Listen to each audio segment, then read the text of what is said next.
dans 2 ans, soit tu remercieras la personne que tu es aujourd'hui, soit tu lui en voudras toute ta vie. Ça, c'était mon accroche, comme ça au moins on entre directement dans le vif du sujet. Sur les réseaux sociaux, ou plutôt notre génération je dirais, on a l'habitude de consommer des contenus qui te font modifier ta personne, devenir une nouvelle personne, avoir un nouveau personal branding, une nouvelle vie en 30 jours, 90 jours ou une semaine, on sait plus carrément. Et j'aimerais qu'on parle du fait de modifier sa vie en 1 ou plutôt 2 ans. Je trouve que 2 ans c'est une fenêtre totalement raisonnable pour changer l'intégralité de sa vie, mais vraiment, si tu te donnes du mal en tout cas. Dans 2 ans, tu auras une vie complètement différente. La question c'est est-ce que tu l'auras choisie ou est-ce que tu l'auras subie? Je dis ça parce que il y a 2 ans, j'avais pas la même vie, j'habitais pas au même endroit, j'avais pas les mêmes compétences, j'avais pas les mêmes opportunités, je connaissais pas les mêmes gens, je ne restais pas avec les mêmes gens, j'avais pas les mêmes amis, j'avais pas les mêmes relations avec mes proches et il m'a fallu du temps, il m'a fallu prendre ces 2 dernières semaines pour pouvoir avoir du recul sur ma situation et me rendre compte que j'ai fait pas mal de choses et c'est important que de prendre le temps de faire ce travail. Personnellement, je suis une personne qui regarde toujours vers l'avenir, donc j'essaie au maximum d'être dans le présent, mais ce qui m'intéresse c'est avoir une vision, faire un plan, agir, réussir, être contente, me tromper, me demander pourquoi, le refaire, réussir, être contente. Ça, c'est un peu l'histoire de ma vie. Et surtout l'histoire de mes 2 dernières années. Donc, j'aimerais qu'on fasse un petit peu une analyse de tout ce que j'ai appris ces 2 dernières années et les choses qui, d'après moi, sont très importantes. En tout cas, ce sur quoi j'ai mis le doigt ces 2 dernières semaines, en étant beaucoup moins sur les réseaux sociaux. Toi, t'es sur YouTube, donc t'as eu mes vidéos chaque semaine, mais sur TikTok, j'ai freiné à fond. Sur Instagram aussi, j'ai beaucoup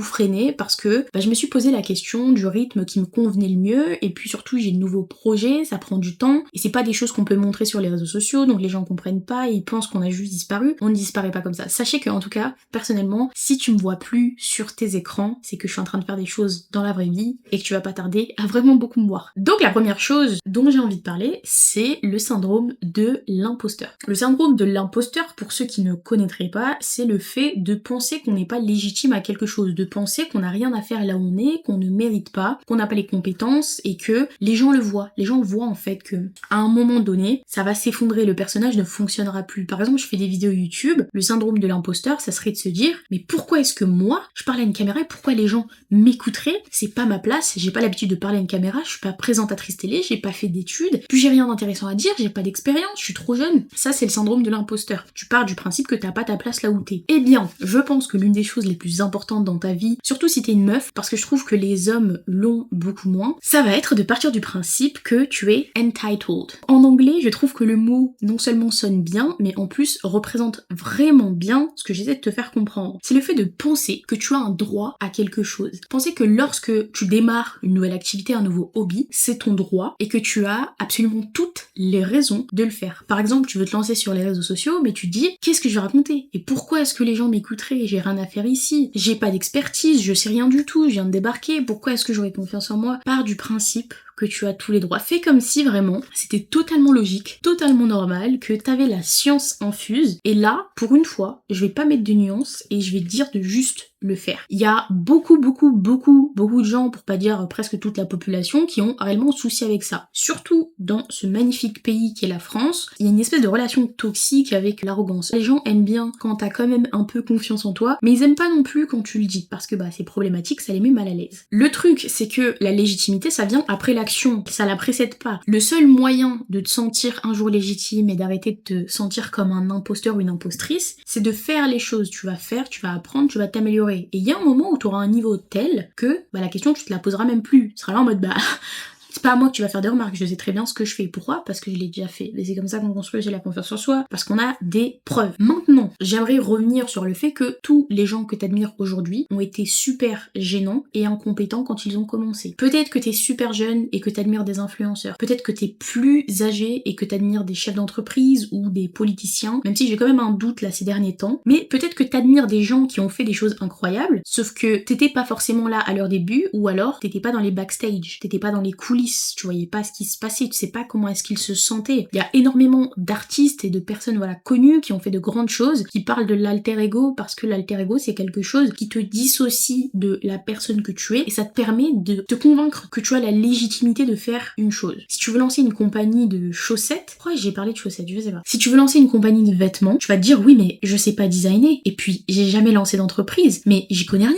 comment est-ce que je vais les faire produire? Puis en fait j'ai pas d'idée, et comment est-ce que je vais trouver le nom de la marque et puis le logo? Et tu vas te poser énormément de questions comme ça, sauf que les questions comme ça, on se les pose après. D'abord tu fais des trucs, tu construis, tu essaies de réfléchir, tu prends question par question, tu trouves des réponses, voilà, pour juste pouvoir avancer suffisamment, et c'est au fur et à mesure que tout se construit et que tu fais les choses dans la vraie vie que tu vas commencer à aviser et à, on va dire, préciser tes choix. Tu vas faire entrer des gens qui eux ont des compétences, qui vont pouvoir te conseiller, et en fait à la fin t'auras juste une entreprise qui aura super bien fonctionné, juste entre guillemets, parce que ça prend des années, ça prend beaucoup d'énergie mentale et vachement d'argent et de couteaux dans le dos, mais à la fin t'auras réussi et les gens là dehors te verront comme quelqu'un qui a un jour eu l'idée de lancer une société, une compagnie de vêtements, qui aura réussi, et voilà, tout est beau, tout est rose. Et seul toi sauras qu'au début t'avais tous les doutes du monde, que t'avais aucune idée de par où commencer, que tu pensais que t'étais pas du tout fait ou faite pour ça, et tu l'as fait quand même. Et c'est en étant arrivé, on va dire, au stade de la réussite, quand ton entreprise est devenue physique, appréciée et rentable, que là t'as commencé à te dire bah je sais très bien ce que je fais. Si je veux lancer une autre compagnie, je peux, et si je veux lancer une autre compagnie dans un autre domaine, je le peux, parce que j'en ai déjà lancé une et je sais comment est-ce que ça se passe, je sais comment est-ce que je vais me sentir, je sais par quelles étapes je vais passer, et c'est exactement ça. Le plus dur, c'est de passer la première étape, le premier syndrome de l'imposteur que tu vas ressentir, même si bon, on en ressent tout au long de sa vie, mais avec l'âge et avec les ambitions qui augmentent, ainsi que les responsabilités, bah le syndrome de l'imposteur, il commence à t'empêcher de faire de plus en plus de choses, et dans 2 ans, peut-être que ce syndrome t'aura empêché de faire des choses que tu regretteras. Tu regretteras de ne pas les avoir faites, en fait, très simplement. Si j'avais lancé il y a 2 ans ce à quoi je pensais, bah j'aurais pas eu à les lancer cette année. Je les aurais lancés il y a 2 ans, ça aurait fonctionné ou pas, etc., etc. Mais l'avantage c'est que bon, moi je regrette rien, et puis en soi, j'ai fait tout ce que j'ai dit. Donc j'ai de quoi être fière de moi, et c'est justement ce sentiment que j'ai envie de transmettre, c'est le fait de juste se détacher du fait que les choses ne fonctionnent pas. Et je vais aussi prendre l'exemple de mes vidéos YouTube. Faut savoir que quand j'ai commencé YouTube, j'ai eu 10 000 abonnés en 1 mois je crois, ou 2 mois, et j'ai eu 20 000 abonnés 2 mois après, encore une fois, enfin ça allait super vite, et après bon voilà, ils me sont arrivés quelques petites bricoles, ce qui a fait que j'ai arrêté de poster des vidéos, etc.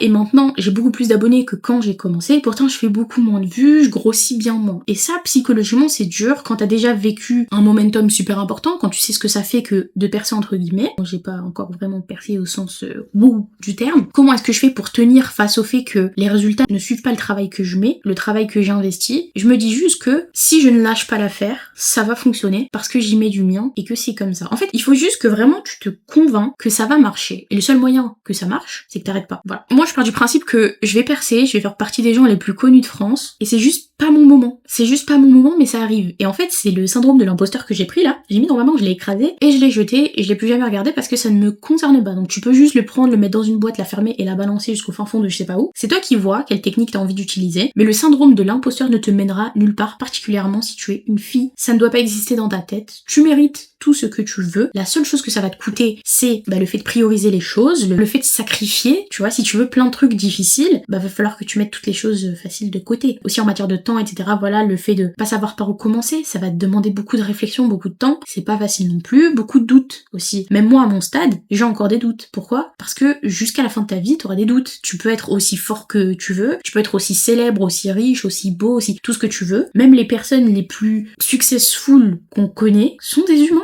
Donc ils auront toujours des doutes, et n'oublie pas que tu ne te vois pas comme les gens te voient. Donc là j'ai 2 citations intéressantes à poser sur la table. La première, c'est qu'il y a quelqu'un là dehors qui est soit intimidé, soit frustré par ton potentiel ou par ce que tu as déjà fait, ou bien qui est impressionné par ce que tu fais et te prend pour exemple. La seconde, c'est que ton maximum c'est le minimum de quelqu'un, ou au contraire ton minimum c'est le maximum de quelqu'un. C'est des phrases que je trouve quand même assez intéressantes. Tu les utilises, tu les gardes en tête ou pas, ça te regarde. Si ça t'aide, tant mieux. Si ça t'aide pas, tu les mets dans une boîte, tu la fermes et tu la balances. Maintenant, on va parler de tout ce que tu peux faire en 2 ans. 2 ans, pour moi, c'est une fenêtre de tir qui est en même temps courte et en même temps suffisamment importante pour changer totalement une vie. Il y a 2 ans, j'avais pas la même vie, j'étais pas au même endroit, j'avais pas la même façon de penser, j'avais pas le même style, j'avais pas les mêmes amis, j'avais pas les mêmes relations avec mes proches. Vraiment, j'étais pas la même personne, voilà. Surtout dans une phase où t'es en train de te construire. Je trouve que entre 15 ans, on va dire plutôt 15 ans, entre 15 ans et 40 ans, tu te construis construit mais tellement en tant que personne,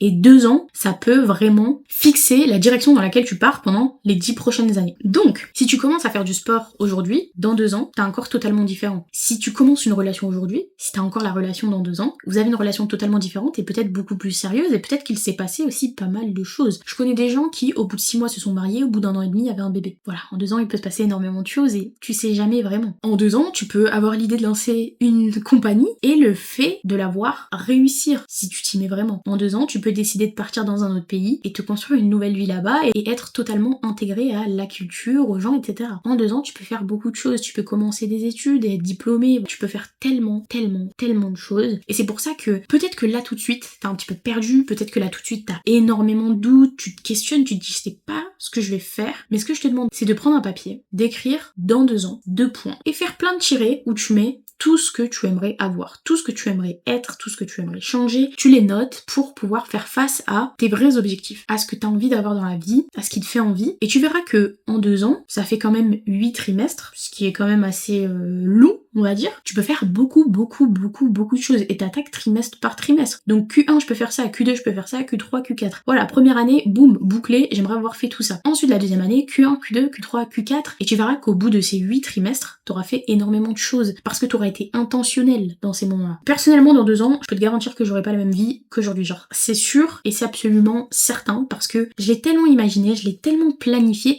et vu que j'ai déjà fait des choses les années précédentes, je sais très bien que j'en suis capable. Encore une fois, syndrome de l'imposteur, j'ai mis dans ma main, je l'ai écrasé, je l'ai balancé. Et aussi, pour revenir sur le fait de pas se sentir légitime, souvent quand on se sent pas légitime, c'est qu'on est en train de faire quelque chose qu'on n'a pas l'habitude de faire, ou alors quelque chose qui est totalement en décalage avec la vie qu'on a actuellement et avec notre entourage. Donc soit on nous le fait ressentir, soit tu le ressens directement parce que tu vois bien que autour de toi ça suit pas vraiment. Et moi j'ai longtemps ressenti ça parce que j'étais dans un environnement qui, et encore aujourd'hui en fait, qui n'est pas du tout en accord avec ce que je veux, tout ce que je veux faire et avec mon état d'esprit.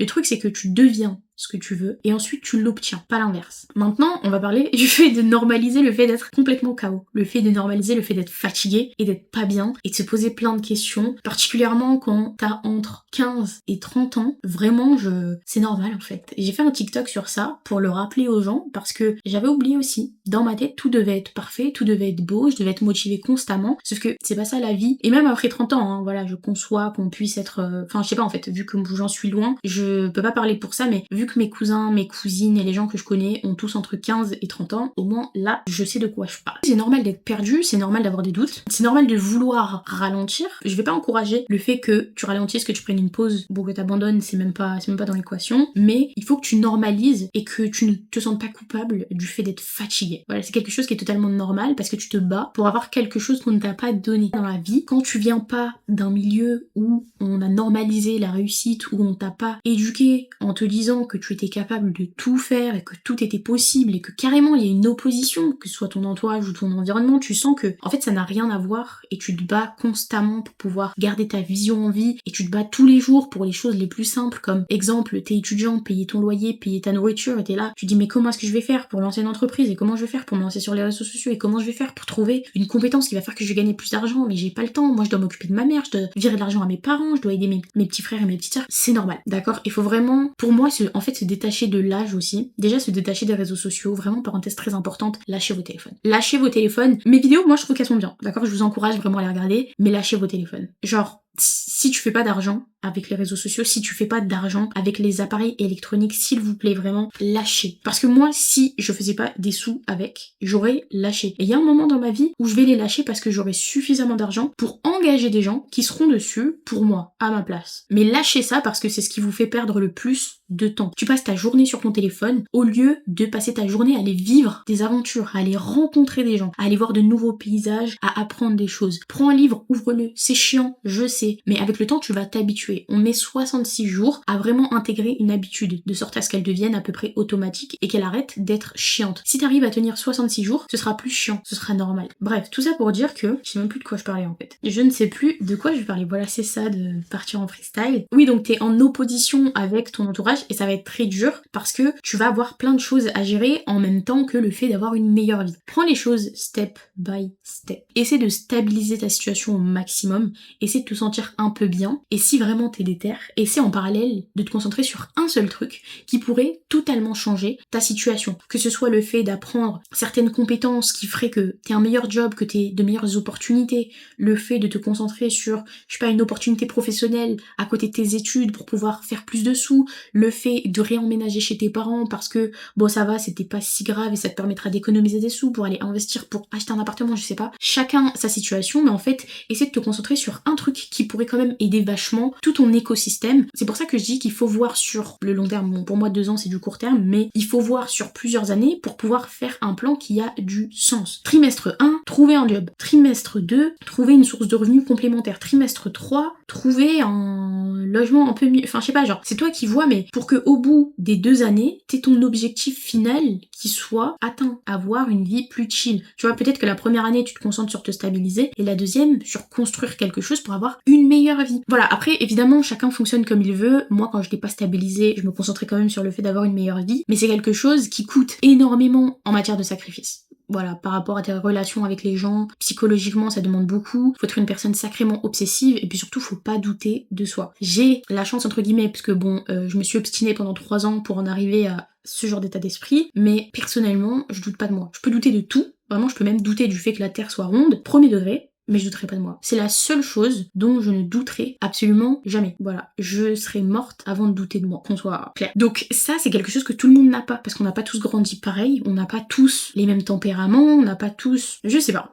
Nos vies sont différentes, donc on n'est pas tous pareils. Je sais que c'est possible, parce que j'étais pas comme ça il y a 3 ans, mais tout ça pour dire que ça va te demander beaucoup, et qu'il faut aussi... Ah mais oui, mais ça c'est un point super important en fait. Le fait qu'on n'a pas tous les mêmes vies, et donc on va pas tous fonctionner pareil. Ce qui fonctionne pour moi ne va peut-être pas fonctionner pour toi. Moi je suis une personne très extrême, très obsessive. Il y a des gens pour qui ça va pas fonctionner parce qu'on veut pas les mêmes choses. Moi, à 30 ans, j'ai envie d'avoir un jet privé. Tout le monde n'a pas envie. Et puis tout le monde ne prendra même pas au sérieux ma phrase. Je dis ça parce que je l'ai déjà dit à quelqu'un, la personne a rigolé. Tiens, c'est pas une blague, hein. Je sais pas pourquoi tu rigoles. Mais bref, tout le monde n'a pas envie d'avoir ça. Donc évidemment, tu vas pas faire les mêmes choses que moi avec le même degré d'extrême que moi parce que ça n'aurait pas de sens. Puis on n'est pas la même personne. Donc on n'a pas les mêmes caractères, etc., etc. Voilà. Ça, c'est une parenthèse très importante. L'école, elle nous a un petit peu totalement biaisés. L'école, elle a été faite pour créer des ouvriers, pour créer des boulons dans un engrenage. C'est littéralement la citation de Rockefeller, c'est ce qu'il a dit. On n'a pas créé l'école pour créer des esprits libres, on a créé l'école pour créer des ouvriers, donc des gens qui font ce qu'on leur dit, qui viennent à l'heure, qui sont payés un salaire que les patrons ont décidé pour eux, qui sont de la main d'œuvre pas très chère, qui posent pas de questions et qui ne vont sûrement pas créer et essayer d'aller vivre la vie. Non, ils sont juste là pour vivre à côté des usines et bosser. L'école d'aujourd'hui, l'école moderne, c'est exactement la même chose, mais vous avez juste des jobs dans des buildings. Voilà, c'est tout. Mais vous êtes exactement la même chose. C'est pas une critique négative, chacun fait ce qu'il veut. J'ai des gens dans ma famille qui kiffent leur job en corporate, voilà, et c'est top. Si tout le monde est content, bah y a moins de problèmes dans le monde, donc que chacun choisisse sa voie. Mais si c'est pas un truc qui te fait kiffer, bah c'est normal. C'est pas normal,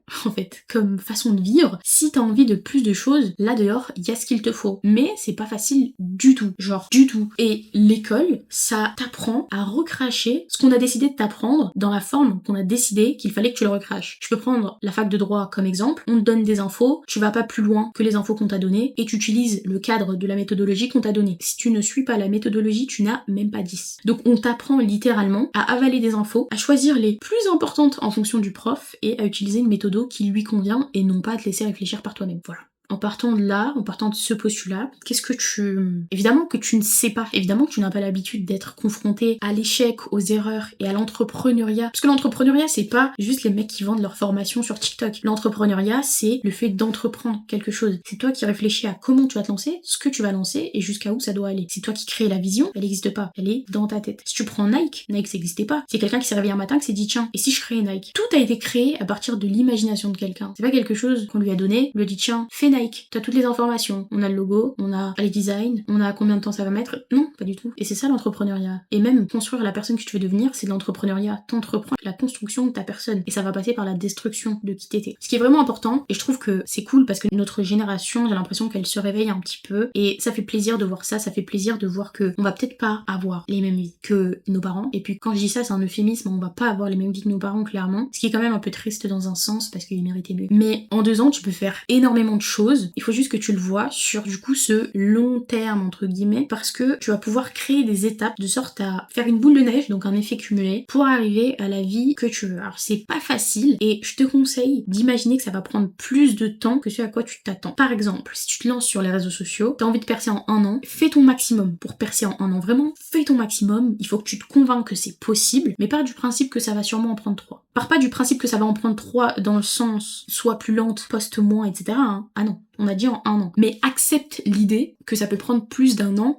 et que l'intensité avec laquelle tu t'investis ne sera peut-être pas que sur 1 an, mais plutôt sur 3. Accepte le fait que, des fois, tu seras tellement dans le mal que tu pourras pas poster, tu pourras pas faire semblant. Accepte aussi le fait qu'il y a des gens qui feront mieux que toi, il y a des gens qui auront plus que toi, il y a des gens qui auront alors qu'ils méritaient pas forcément. Pars du principe que tout ça c'est ok. En fait, il faut que tu te détaches de tout ce que tu contrôles pas, et c'est facile à dire, moins à faire, oui clairement, je suis d'accord. C'est des choses qu'il faut absolument accepter pour que t'avances. Détache-toi des choses qui ne te sont pas utiles. Détache-toi de tout ce qui ne t'est pas utile et concentre-toi sur comment est-ce que tu peux faire pour faire le mieux, pour apprendre le plus, pour fournir de la valeur. Et ça, de toute façon, qu'on parle de vie privée, de vie professionnelle, de vie spirituelle, ça va toujours revenir. La valeur, le fait de bien faire quelque chose, le fait de s'investir sur le long terme et le fait d'accepter de ne pas contrôler ce qu'on ne peut pas contrôler. Mais par contre, t'es totalement au contrôle de ta vie parce que tu contrôles tes réactions et tu contrôles ce que tu mets comme effort dans ta vie. J'ai envie de devenir ce genre de personne, mais j'ai pas les moyens. D'accord. Comment est-ce que je peux faire pour les avoir? J'ai envie de devenir ce genre de personne, mais ma famille est contre. Comment est-ce que je peux faire pour prendre mes distances avec elle ou bien pour lui expliquer? J'ai envie de devenir ce genre de personne, mais mon entourage ne va pas du tout avec ce que je veux. Sacrifice. Tu sacrifies ton entourage. J'ai envie de devenir ce genre de personne, mais je suis pas au bon endroit. Pars. Mais j'ai peur. Faut aller plus loin que la peur. Et ça va tout le temps être des choses comme ça, tu vas tout le temps douter, tu vas tout le temps te dire ah oui mais j'ai pas ça, mais j'ai pas ça, mais j'ai pas... Et le but ça va être de trouver des solutions à ces choses-là. Un obstacle, c'est pas fait pour t'arrêter, un obstacle c'est fait pour être surpassé, pour te donner l'expérience de la personne que tu dois devenir pour avoir ce que tu veux. Voilà. En 2 ans, tu peux faire beaucoup de choses, ça va juste dépendre de toi. Est-ce que t'as vraiment envie? C'est aussi une question que tu peux et dois te poser. Est-ce que j'ai vraiment envie? Est-ce que j'ai vraiment envie de faire ça? Est-ce que j'ai vraiment envie d'avoir ça? Parce que moi des gens, encore aujourd'hui, ce que je trouve fou, parce que je suis devenue bien plus compliquée avec mon entourage, moi je suis une personne qui fait quand même assez gaffe. J'aime pas les gens qui parlent et qui font pas. Ça m'agace. Tous les gens qui sont autour de toi déteignent sur toi. Si je veux un jet privé à 30 ans, je peux pas me permettre de laisser les gens déteindre sur moi, mais en fait il y a beaucoup de gens qui parlent, ils disent qu'ils veulent des choses, mais ils font pas. Et il y a beaucoup de gens qui me demandent comment est-ce que tu fais pour gérer l'école et gérer les réseaux et pas lâcher l'affaire, etc. Mais parce que j'ai pas le choix. En fait ma vie, c'est pas la vie que j'ai aujourd'hui. La vie que de Cyrine GF, c'est pas ça, c'est pas ça. Et c'est tellement pas ça que j'ai pas le choix. En fait j'ai pas le choix. Genre je me dis pas oh je vais arrêter parce que c'est pas possible. Si j'arrête je fais quoi? Bah j'ai pas ma vie en fait. Mais c'est pas ma vie. Donc je vais pas arrêter. Et tu dois te poser la question. Parce qu'il y a beaucoup de gens qui disent qu'ils veulent des choses et ils font rien. Parce qu'en fait ils les veulent pas. Oui tout le monde a envie de devenir riche, tout le monde a envie d'être super intelligent, tout le monde a envie d'être super beau. Mais c'est faux. C'est pas vrai. Tout le monde aimerait bien. Mais tout le monde ne veut pas être beau tout le temps. Mais vous savez combien ça coûte? Vous savez combien d'heures ça demande? Vous savez la réflexion que ça demande? Trouver les bonnes couleurs pour s'accorder à ta peau, pour s'accorder à tes cheveux, aller acheter les vêtements, réfléchir à quel genre de vêtements acheter, quel style est-ce que tu veux, aller faire des traitements. Mais vous savez combien de temps et combien d'argent ça coûte? Moi je pense que les gens ne mesurent pas. Pareil pour devenir riche. Devenir riche rapidement en un an. Mais pas du tout. Genre pas du tout. La réflexion que ça demande, les doutes là qui vont venir t'attraper comme ça en plein milieu de la nuit, toutes les nuits où tu vas pas dormir, mais tous les gens qui vont se moquer de toi, tout ton entourage qui va te regarder là comme si tu faisais rien alors que t'es en train de perdre tes cheveux tellement tu travailles. Donc, bon, c'est pas mon cas, hein, je perds pas mes cheveux. L'université de Waterloo, les gens qui voulaient devenir ingénieurs là, qui sont devenus ingénieurs, qui ont perdu leurs cheveux, ils ont grossi, etc. Bon, on n'en arrivera pas là, mais tout le travail et toute la folie en fait que ça demande, que de croire à quelque chose qui n'existe pas. Le travail que ça demande, genre le temps, la craziness que ça demande, c'est fou. Et en fait, tant que t'es pas dedans, tu mesures pas. Et c'est pour ça, je pense que tous les gens qui ont réussi ont un certain respect pour ceux qui sont à leur niveau. Parce qu'en fait, ils savent que la personne est passée par tout ce par quoi ils sont passés. Et c'est aussi pour ça, je pense qu'ils ont du dédain pour ceux qui n'ont pas fait ce qu'ils ont fait. Parce qu'ils se disent, vous avez pas traversé tout ça. Parce que vous êtes arrêtés quand nous, on s'est pas arrêtés. C'est quand tu traverses ces épreuves que tu te dis, alors attends, déjà traverser tout ça, c'était dur.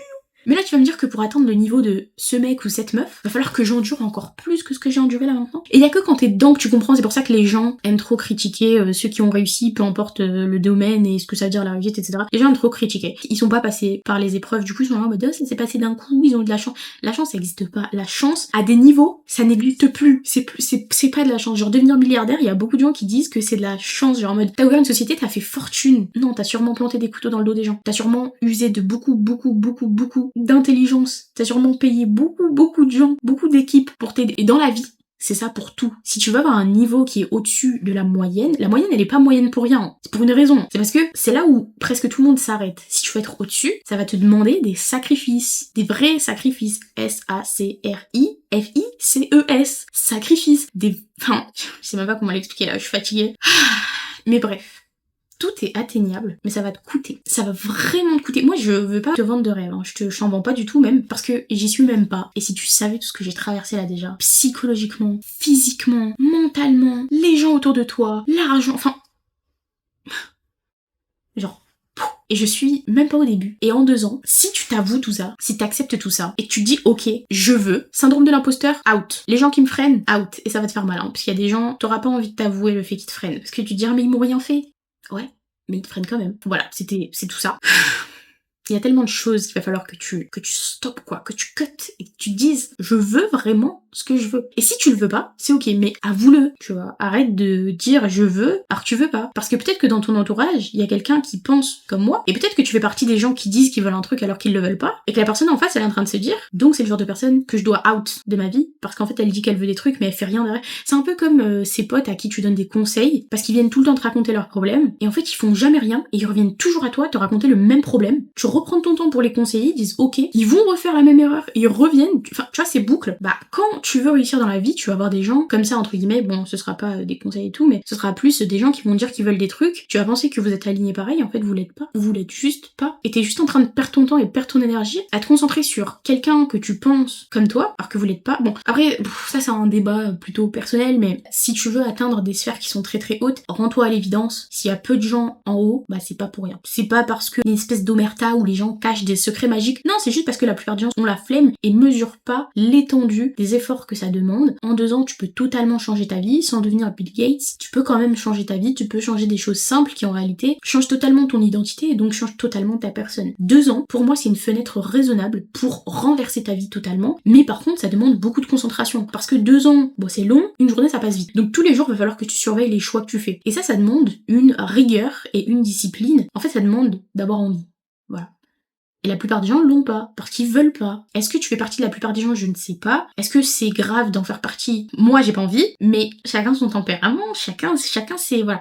J'avais besoin de parler de tout ça parce que il y a 3 ans j'aurais aimé m'entendre parler là tout de suite, et j'aurais aimé faire face à tout ça plus tôt, parce que sur le coup tu te remets en question, tu te dis mais est-ce que c'est moi qui suis folle? Est-ce que c'est moi qui suis bizarre? Est-ce que les gens ont raison? Est-ce que j'abuse pas un petit peu? T'abuses pas. Si tu veux des choses incroyables comme un jet privé à 30 ans, tu viens d'une famille pauvre, tu vois, et bourse échelon 7, t'as pas le choix en fait. Si tu veux, j'ai 9 ans pour acheter un jet privé à 15 millions. Genre, t'as pas le choix. Dans la tête des gens, ça va être fou. Genre, what the fuck. Mais ce qui se passe dans la tête des gens, c'est pas ton problème, d'accord? Donc, prends ce papier, écris dans 2 ans, 2 points. Écris tout ce que tu veux et pense-y. Pense-y. Comment est-ce que je vais faire pour ça? Comment est-ce que je vais faire pour ça? Qu'est-ce que je dois faire tous les jours? Ça. Ok, pour qu'au bout de 3 mois, ce soit bon, et que au bout de 6, nanana, et qu'au bout d'un, ça se soit réglé. Boum, je peux passer à l'étape 2. La 2e année, et Et en fait, tu vas faire ça tous les ans, et au fur et à mesure, tu vas prendre l'habitude, tu vas devenir de plus en plus sharp, de plus en plus aiguisé dans tes choix, et tu vas gagner en expérience, en confiance, et tu vas commencer à t'élever mentalement, avant de t'élever spirituellement, financièrement et socialement. Parce que ensuite, les gens comme toi vont te trouver, et là, ça va être une boule de neige de fou. Vous allez faire que vous élever, et tu vas apprendre, et tu vas avoir des connexions, et puis là, c'est le réseau qui va t'aider à avancer. Tu seras plus seul.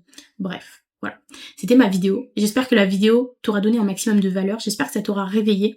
Dans 2 ans, tu peux avoir une vie totalement différente, et c'est pas du bullshit. C'est pas dans 30 jours tu vas changer de vie. Non, dans 2 ans, tu peux avoir une vie totalement différente. Totalement. Une question de choix, une question de déter. Maintenant la question c'est, est-ce que t'as faim ou est-ce que t'as pas faim?